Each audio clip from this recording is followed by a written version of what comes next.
Welcome to the Low Carb USA podcast, where we seek to inspire you to help us build this community. I'm Doug Reynolds. And this is Pam Devine. So Michelle, a dietitian, registered dietitian, but no longer really practicing anymore as a dietitian? Yeah, I'm not practicing in the hospital setting. That is correct. I left the hospital setting last year. Okay, so maybe tell us a story. I mean, we'll get onto your book and everything a bit later, but tell us how you ended up in this situation.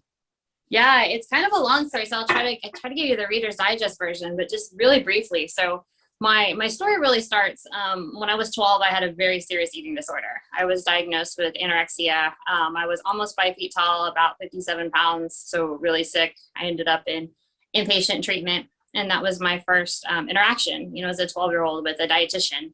And even back then, I didn't really understand how, they tried to tell me like, okay, well, all foods fit, and like peanut butter is a protein, and that didn't really make sense to me. And, I was so underweight at that time that I was tube fed. I was put on a 24-hour tube feeding system.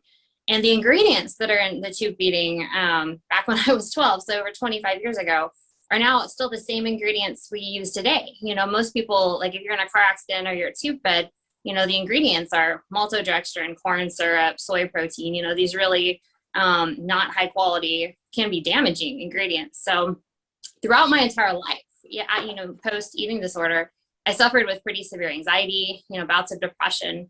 And I was told like, look, this is just kind of your lot. Like, you had an eating disorder. You're always going to have these, racing thoughts around food, and you're going to struggle, but you're just going to have to not engage in behavior. So I thought like, okay, that's what I'm going to do.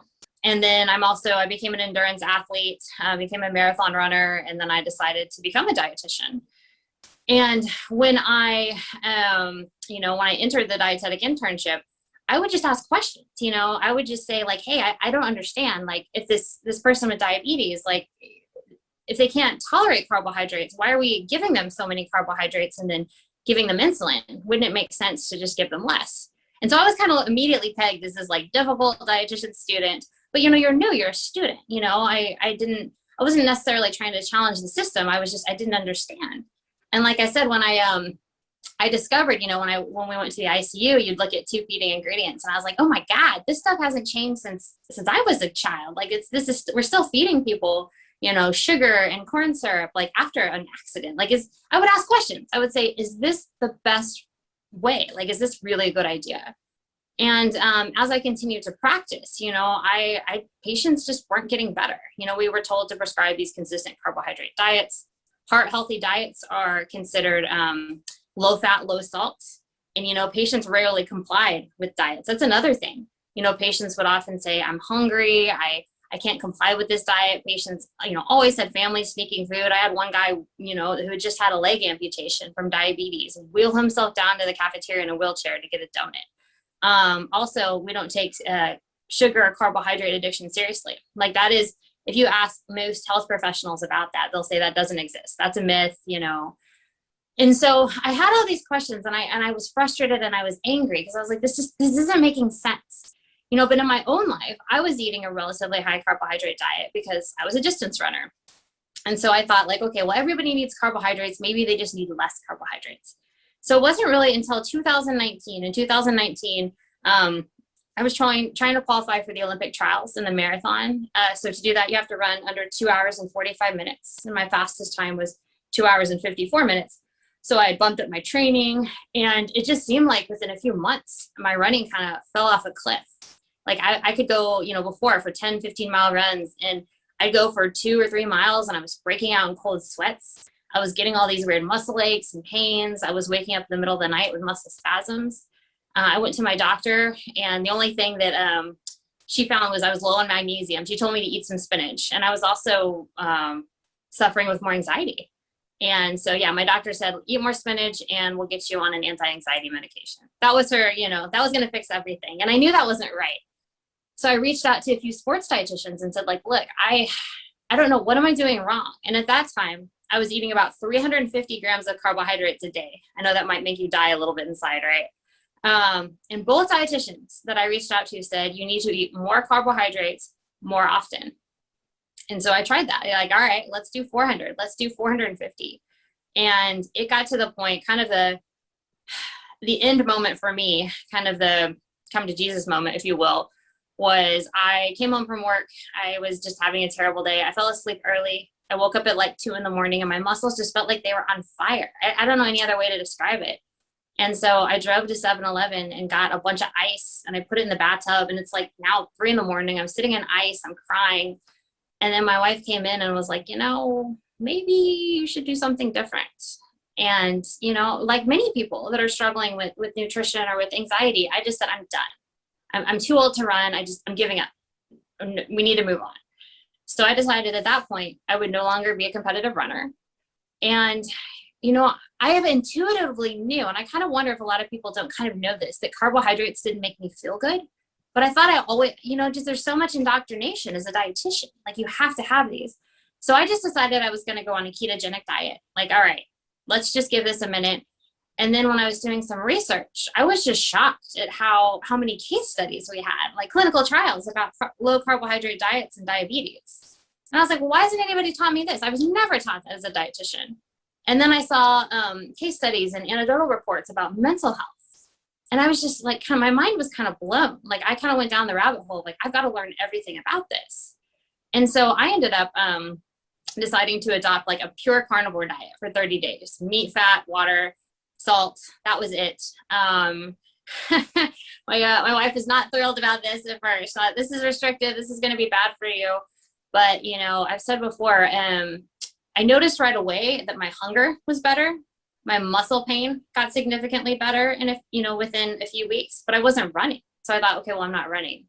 But here's the kicker. Within 3 weeks after starting basically a 0 carb diet, my wife asked me to come sit with her when I got home from work. And she said, I don't know if I like this way of eating, but this is the best your anxiety has been in the 11 years that I've known you. 3 weeks. So, so that was the start of my journey. And I ended up, getting back into competitive running, the low carbohydrate diet. And I do eat some carbohydrates now. I've incorporated foods back in. It let me dream again. It let me, can I be a competitive athlete? Can I run again? I got to the point, I literally couldn't run 2 or 3 miles. And in 2020, November 7th, I ran an ultra marathon and I won. I ran 44.63 miles in 6 hours. And now I'm getting a 12-hour race in June. So it was just like, I went from being so sick to getting my health back. And I wasn't suffering anxiety, chronic anxiety my whole life. And so I just, it was kind of that push, and so many things came into place, in this last year, in 2020. Because of COVID, I actually lost a lot of my dietitian hours. And I just got my health back. So I was just angry. You go through that point where you're angry at the health system. So every free moment I had, I was writing. I was like, I'm going to write a book. I'm going to share my story, and I'm going to speak about subjects that I know a low carbohydrate diet can help. And that's kind of how it went down in a nutshell. So I can't tell you how grateful I am, how excited I am for my future, and just, things are great. So before you went on this ketogenic diet, you mentioned hospital setting. So were you practicing as a dietitian in a hospital setting? Yes. Yeah. So I've practiced in several different places within the hospital setting. Where I was at right before this, we live right outside of Portland, Oregon. So I was working in 2 different settings. I was working both in a psychiatric unit and then just like in acute care. So I was kind of the float person. So I saw everything. I covered the ICU, oncology, med surg, ortho neuro, and then the bariatric unit. Okay. And so then at what point in this, I don't know, once you adopted this ketogenic diet and everything, at what point did you decide, okay, I got to get out of the system now and do something different? Yeah, I feel like I had kind of gone back and forth, and I almost felt like a daily battle. I would come home and I would just feel defeated because I couldn't teach this. I wanted to tell people like this can help you, this can save you. And then it was about, so I started my ketogenic kind of like carnivore journey back in November of 2019. And then it was about June of 2020 that I just was like, I just can't do this. And I think fate helped me a little bit, one, with the reduction in hours. And then two, I actually, with that, I was actually put in the call center. So it said, hey, Michelle, to get you some hours, we're going to put you in our call center where patients are just going to call in and order food. So for 8 hours a day, I had to take orders from patients, and I wasn't allowed to give dietary advice. So I'd have diabetics call in and, order a chocolate cake, frappuccino and chips. And I just had to put it in the computer and say, have a great day, and I couldn't do it. It was literally heartbreaking. The first premise of every single medical professional is do no harm. And in my heart, I was like, I am doing harm. I am being complicit in a system that's doing harm. But then I understand kind of the flip side of that is it's not easy to become a dietitian. I have a 4-year degree. I have an internship. It was very expensive. I mean, I've got student loans, probably be paying off until I die. Maybe we'll see. But so yeah, so now it's like, and I've talked to other dietitians. It's like you're in this system. Like, what are you supposed to do? So yeah, so that was another point. Like, it was like, okay, I need to get to a point, me and my wife, we need to get to a point where financially I can leave. But yeah, there were lots of little things that kind of helped push me. And it made sense. It was like, okay, we're going to be able to do it. So yeah, it was about 6 months or 6 or 7 months after I got my health back that I couldn't stay. You finally walked away from it. Yeah. So what do you do now? What is your path now, and where do you see yourself going? Yeah, I do a lot of different things now. It's been things with the book have been really good, so I took quite a bit of time to write a book. And also, like, during that time, it's a great question. I was like, well, what am I going to do with myself and my my life? And I ended up working with a local company in Portland, like kind of like in the meat industry. So what they do is they source from local farmers. And when I learned how to kind of like butcher and break down animals, and we made sausages, and it was like the neatest experience. I feel like we're so separated from our food in many ways. Most people, you just go to the grocery store, you get ground beef or eggs. And just to kind of be around that, to kind of see the process and to meet farmers and to break down animals. And like, it was a small company, so everybody I worked with was really like, they believed in the mission, like, hey, we're making a good, healthy product for the community. And then that was seasonal. So then after that, I did some more book promotion type stuff. And then, yeah, it's like, I'm always open to what's next. Right now I'm working part-time at a place called Stretch Zone. So I did a certification learning just basically how to stretch people. I've looked into like massage school, like how can I stay kind of in the health industry, but not necessarily doing something with nutrition. People have asked me like, oh, do you want to do like nutrition coaching or nutrition one-on-one consults? And that's something that like, I just don't love that. I have a great network of people in the book I refer people to, and I love getting the information out there. But yeah, and I also spend a lot of time running. So yeah, I trained before we got on this call today. I ran 3 hours. So yeah, between running, working at a Stretch Zone, and doing book promotions, I stay pretty busy. So yeah, I come from a distance running background as well. I was never a competitive runner, but I was pretty good. I was way above average, but also in the ultra distance. I'm not sure if you're familiar with Tim Noakes and the Comrades of course, Marathon. yeah. Okay, so I was in South Africa. I ran the Comrades Marathon. That was my thing. My best finish was like about 98th or something out of a field of 15,000 or something. So, but I was still like an hour and a half behind the winner. But so I wasn't competitive, but I was still pretty decent. And I had the same thing. Like, I'm a runner. I have to eat carbs, and like I can eat as many carbs as I want because, that's what I'm supposed to do. Yeah? And I was following Tim's advice. I mean, he wrote The Law of Running as like the Bible for runners, Yes. right? I have it on the bookshelf behind me. I'm sure you do. The original one, yeah. But I mean, then I saw a video of him like literally tearing the pages out of his book and saying I was wrong, and I'm sorry.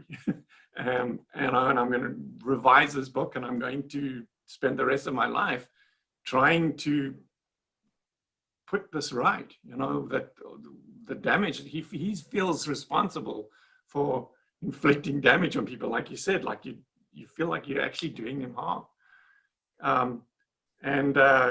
So when I first heard about this, I just thought, there's no way, the same as him.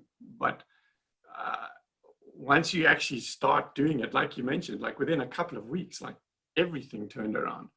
And suddenly the inflammation in my knees was gone, and I was enjoying running again, and especially as the weight started coming off, it was the most amazing thing. So truly, and you made a really good point. I think it's okay to be wrong.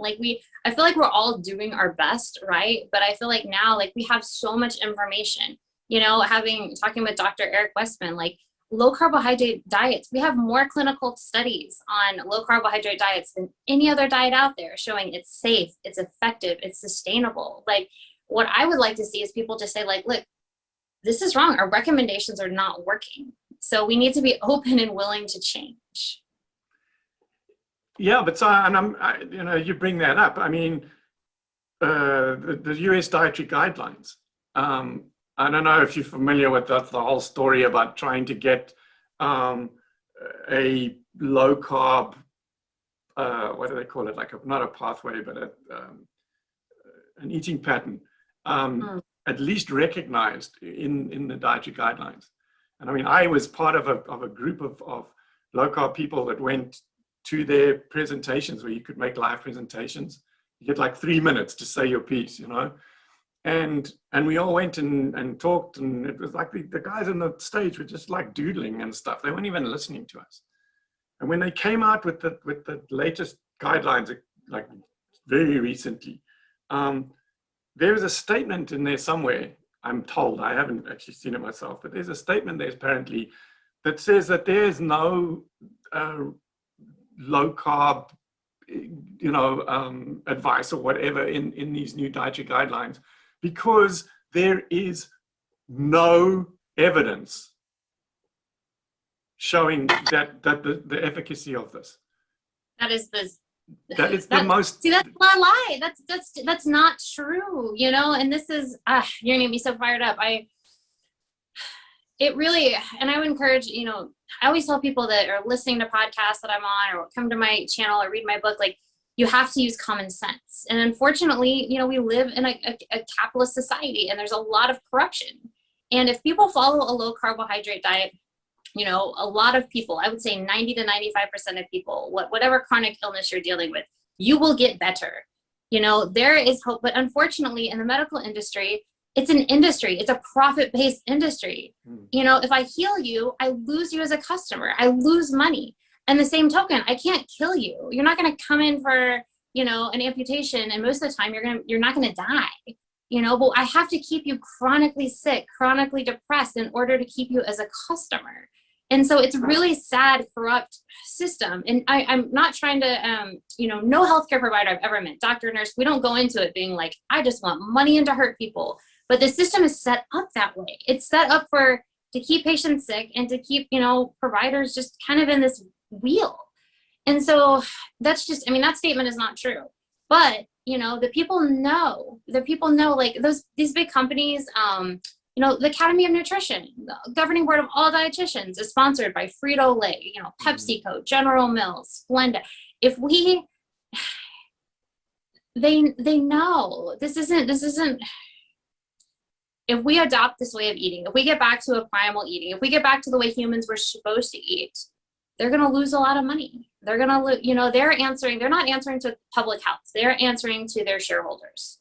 And so, that makes me very angry. Yeah. It's the same thing as the Heart Association and the ADA, the Diabetics Association. We were having dinner with Nina in Nina Teicholz in New York one time, and I was getting all aggro about like how these people that are the heads of these organizations, they are not stupid people. How can they look at this information and refuse to acknowledge it? And I was raving about it. I was getting really, really uptight about it. And she said, the thing is that I don't think they don't get it. she said they just can't acknowledge it because exactly what you were saying, they are funded by these organizations with vested interests. And if they started to speak out against this, they will lose their funding in a heartbeat, and almost instantaneously they will cease to exist. Yeah. And so she feels like they do realize that there's validity to this conversation and this concept, but they can't even acknowledge it publicly because they'll lose their funding.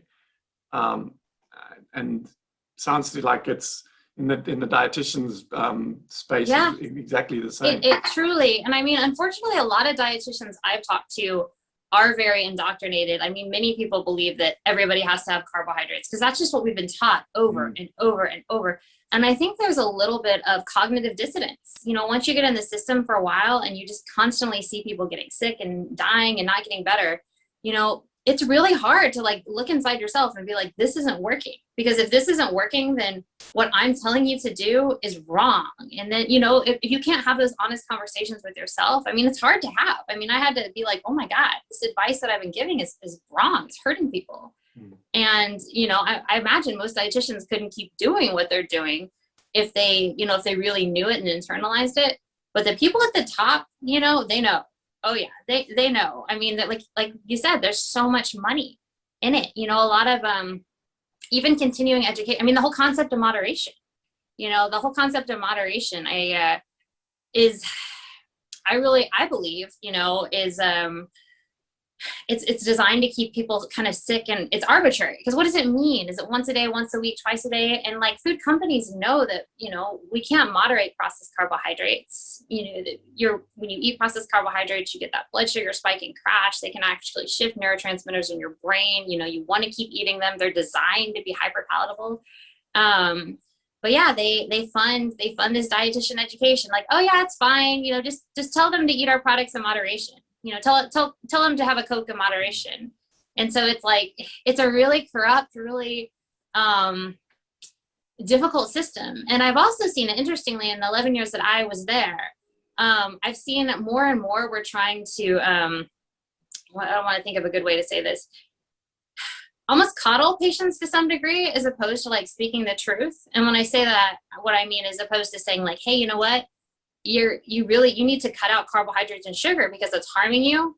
It'll be like, oh, well, Bob really wants to eat sugar. It makes him sad when he doesn't eat sugar. So we'll just give him insulin, So it's like, and that's fine. Like, I'm nobody's moral, whatever. Like if you make that choice, you say, look, I know the risk. I just want to keep eating this way. I want insulin. That is your prerogative as a patient. But as health professionals, we need to educate you and say like, look, this is going to harm your body. You're probably going to lose a limb in 20 years, have dementia, and end up on dialysis. Is that something you want to do? As opposed to being like, haha, no worries. It's really frustrating to me. Yeah.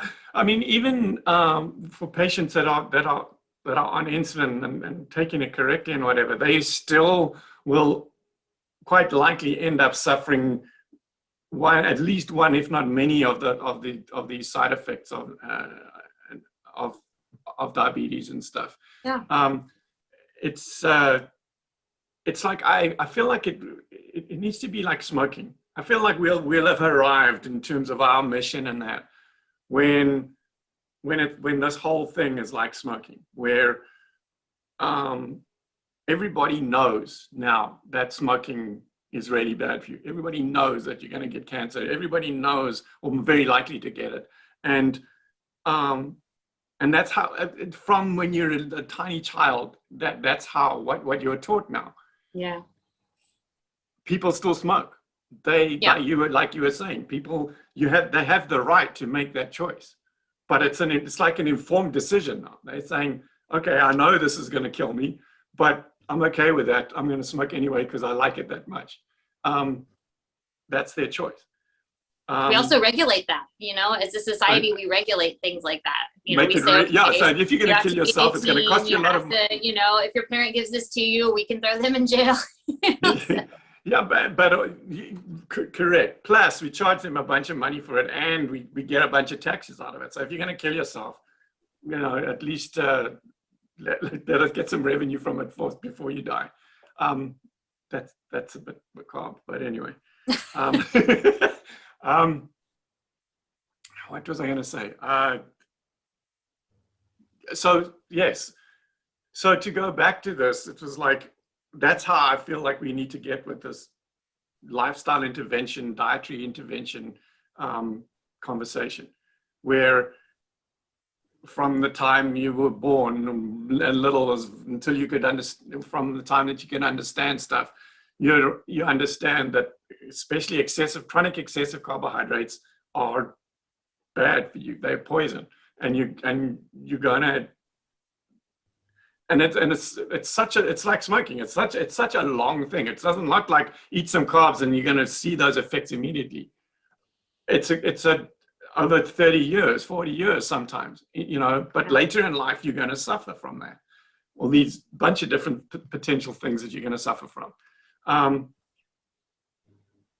But then it's their choice. People will, till the end of time, people will still eat carbohydrates, some people.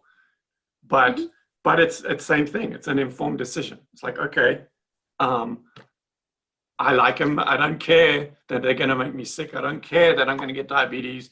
I don't care that I'm going to have my foot amputated. I don't care that I'm possibly going to go blind. I don't care that I'm maybe going to get cardiovascular disease and die. I don't care that I can't have children because I'm going to have PCOS and I won't be able to conceive. I don't care. I need to have my carbohydrates. Yeah, and I mean, you made a really good point. And from the time people were very young, we started with like a diet, like a human, I call it the species-specific diet, which is, meat and fat and certainly some plants you can tolerate. I know a lot of people, myself included, like we do include some plants and berries and whatever. And just in teaching people about, we don't teach nutrition. Bioavailability is really kind of like swept under the rug. Like, I was never taught that like, hey, these plant foods can actually potentially like block your body from absorbing calcium and iron, So I think that's almost like, it would be great if we could start kids from a very young age about the importance of meat and the importance of, saturated fat. Also, most people that I've talked to, by the time like, they come to a low carbohydrate diet, they've tried so many things. I mean, they've tried Weight Watchers and restricting and over-exercising. And it's just, our advice is so bad. People can't be hungry. People can't, eat 800 calories. Somebody told me, the doctor said, it doesn't matter what you eat, just keep it at 800 calories. You want to eat 800 calories of donuts, that's fine. Like that's insane. That's terrible advice. And so being able to, most people have tried so many things. They just are like, how is this going to be different? How is this going to work? So yeah, I hear you. And I agree. If we could start by teaching people like, the value of protein, the value of, look, this food, it's not just protein for your muscles. I mean, protein has tons of functions in the body for your immune system, your cells, your cell membranes. Also has, zinc, B12, folate, all the things your brain needs to synapse, all the things everything needs to work. And same thing for fat soluble vitamins, and it's going to keep your energy stable. So if we could kind of start at that foundation, I mean, I think we would change society, and that's why I feel like that the pyramid should be that way. We should start with meat and fat, and then it can kind of build out from there. And until then, we're going to continue to see these chronic diseases. Obviously diabetes is one that continues to increase exponentially, but I'm also a huge advocate for a low carbohydrate, high fat diet for mental health. I'm talked with Dr. Chris Palmer, referenced him quite a bit in the book, and it's really sad what we feed our psychiatric patients and our mental illness, patients dealing with mental illness. So there's so many ways we can use, a low carb, high fat diet. And it's just, to me, it's just sad because it's one of the easiest tools we could use. And, having worked in the hospital for so many years, I mean, I saw people suffering for decades with diabetes and depression. And it's like, we have this information. It's like you said, the guidelines come out and say, nope, doesn't work, doesn't exist. So we as health professionals have to push back and say like, look, yes, it does. Here's the evidence. Here's the case studies. Here's the clinical trials. And in my opinion, let our patients, and if, or if they're underage or if they don't have capacity, talk to a guardian or parent and say like, this is an option. I mean, that was the reason that we formed this new society, that we launched the Society of Metabolic Health Practitioners, the SMHP, back in December. And it was like we like the ADA and the AHA, we need an umbrella organization that brings together all of these splinter groups of people that recognize that lifestyle interventions and carbohydrate reduction in particular have a place. And we need to be united under that umbrella so that we have a voice. I mean, the vegans are just crushing us because they are a united voice, and there's a huge community of them, and they speak with one voice almost, and so we can't counter that. We haven't been able to. And one of the reasons for starting this organization was to hopefully develop that over time. It gives a place now where practitioners can come in, they can get accredited and credentialed, and put MHP behind their names, and actually stand up and say this is an important, valid option that people need to at least be offered. And what I love about what we've, under Adele Height's supervision and stuff, the way she's gone about it is to just introduce it as an alternative option. And we're not dogmatic about it. We don't insist that this is that we're right and you're wrong. But we believe that we have an alternative option that should be available. And if you want to learn about it, then come and join us and learn from us. And I really feel like, and Adele's big, she says, like, the dietary guidelines, there shouldn't even be dietary guidelines. Mm-hmm. because the whole concept of one particular thing works for everybody it just doesn't. Every single person's an individual, and so but they're never going to go away. They're an institution. They're never going to go away. As much as she wishes they would, they will never go away. So we still need to keep fighting that fight, because we can't just let the vegans and the sugar industry just run riot over everything.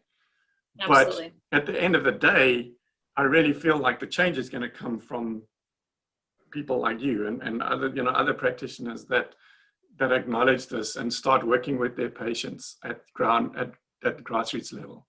And as those N=1 becomes N=millions, and you can't, once you see it, that's one of the famous quotes that comes out of this community all the time, is once you see it, you can't unsee it, yeah, you can never go back. Like, I sometimes think of like my life before this, and I just can't, I'm not sure I'll ever be able to put into words just how grateful I am. Like, I literally got my life back. Like into 2019, people here and talking, and in my book, like I don't know if I can capture just how low anybody who's struggled with major depression and anxiety and just my whole body hurting. Like, being in pain is hard. Being depressed is hard. Trying to function when you're going through all that.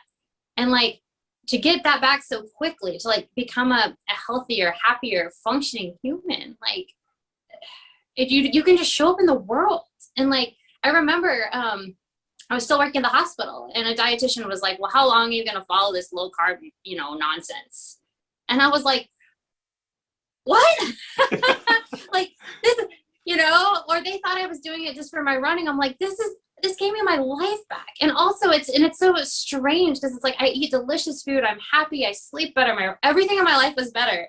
And people from the outside were like, well, you're not eating donuts. Like, it's so strange how some people see it as a very restrictive or a strange way to eat, when in reality, it's like the perfect way to eat, and it's the perfect way to live. And yeah, once you experience it, like, I mean, I could never imagine going back.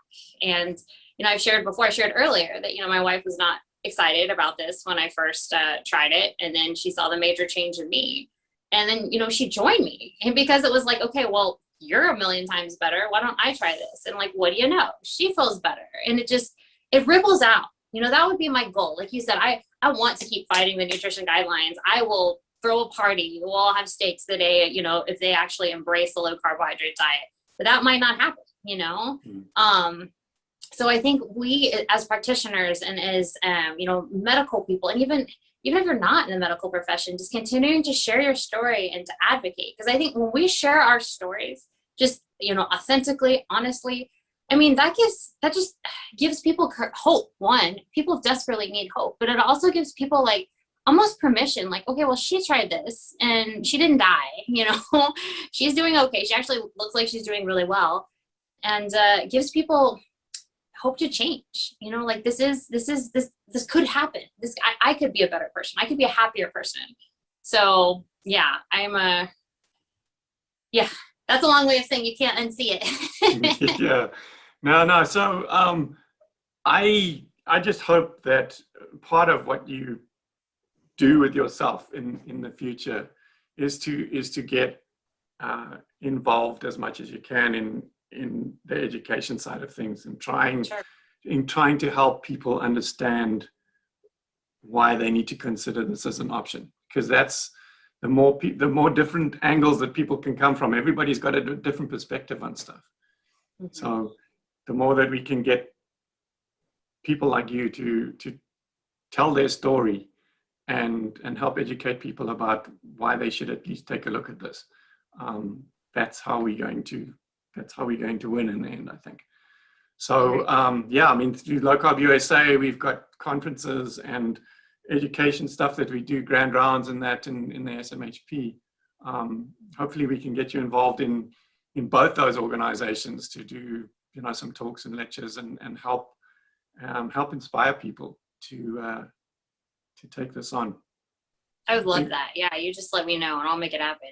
Okay, thank you so much for taking the time to talk with us here. I know you're busy, and you got, especially you're running 3 hours this morning, right? So, yeah, it was that takes a big chunk out of your day, just starting with that, right? Yeah, thanks again. Hopefully we see you soon. We have an event in August that we just heard. We've been talking with the hotel the last few days, and it looks like we're going to actually do it in person, live. Oh, good. Very cool. Yeah. So maybe I'll talk to you after this, and we can see if we can get you out there for that. I'd love that. That'd be great. Okay. Alrighty. Thank you very much. We'll see you soon. Bye. You've been listening to an episode of the Low Carb USA podcast. You can support us on Patreon at patreon.com/lowcarbusa.